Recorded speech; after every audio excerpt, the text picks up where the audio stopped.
Et l'histoire de la mère de ma belle-mère, une certaine Madame Lombard, qui avait vécu à Saint-Pierre-de-Chartreuse, en Isère, et dont le mari était, alors je ne sais pas si c'était avant ou après son mariage, il avait fait la guerre, enfin il avait fait son service militaire, mais ça durait 3 ans à l'époque, et quand il a été démobilisé, il était, avant de partir, je crois, il était garde forestier en Isère, et donc il avait signé un contrat en Algérie.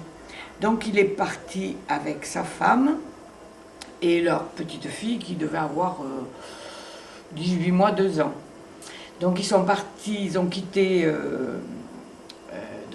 Saint-Pierre-de-Chartreuse pour embarquer, prendre le bateau, et il avait été nommé dans les forêts, dans le Constantinois. Et cette personne racontait qu'à l'époque, il y avait encore des lions et des hyènes. Et alors, ils étaient en pleine forêt dans une maison, et elle disait qu'elle n'était pas très rassurée. Et puis, bon, la petite fille a grandi, et elle s'est retrouvée enceinte. Donc, elle a dit, moi, je vais accoucher chez mes parents. Donc, elle est partie de ces forêts du Constantinois vers Alger. Alors, l'histoire ne dit pas trop comment, je pense en voiture à cheval, parce que ça devait être dans les années, je pense, 1877-78. Donc, elle a quitté le Constantinois pour venir jusqu'à Alger.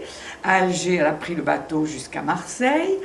De Marseille, elle a pris, je pense pas qu'il y avait peut-être un train, mais je pense pas à cette époque-là, ou une diligence, ou un espèce de bus à cheval. Donc elle est allée jusqu'à Grenoble, et puis à Grenoble, on est venu la chercher, ses parents sont venus la chercher avec une voiture à cheval, et elle est allée à Saint-Pierre-de-Chartreuse, où elle a accouché du petit Ernest, puisqu'il s'appelait comme ça. Et puis quand le petit a eu 4-5 mois, elle a fait le voyage en sens inverse, c'est-à-dire qu'on l'a raccompagnée jusqu'à Grenoble, de Grenoble à Marseille, et puis de Marseille, elle a pris le bateau jusqu'à Alger, et d'Alger dans la forêt du Constantinois. Voilà.